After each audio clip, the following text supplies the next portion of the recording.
আমি দেরিতেই জানতে পেরেছি সবকিছু। আমি অনুর কেসটাও অত দেরিতে তুই বিশ্বাস করবি? আমি নিজে বিশ্বাস করি না। অনুকে গিয়ে ধরেছি, চাপ দিয়েছি, সব বলে দিয়েছে। কথা জানিস আসলে ব্যাপারটা এটা হয় না, ব্যাপারটা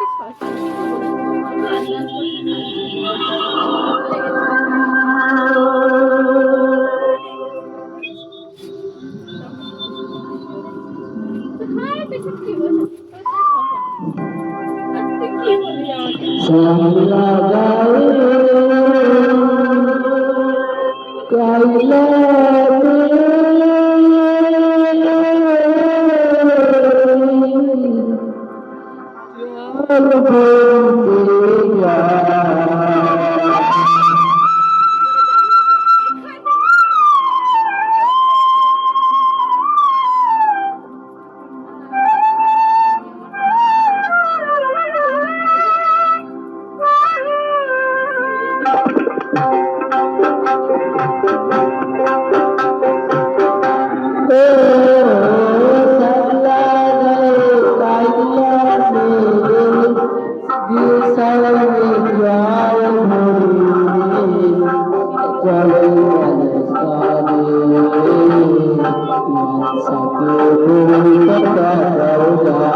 চ্যাট হয়, কথা বলে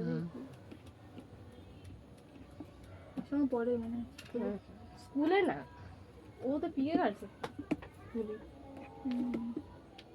হবে না, মাম হয়ে গেছে বন্ধ, ঠিক সময় বন্ধ হয়েছে।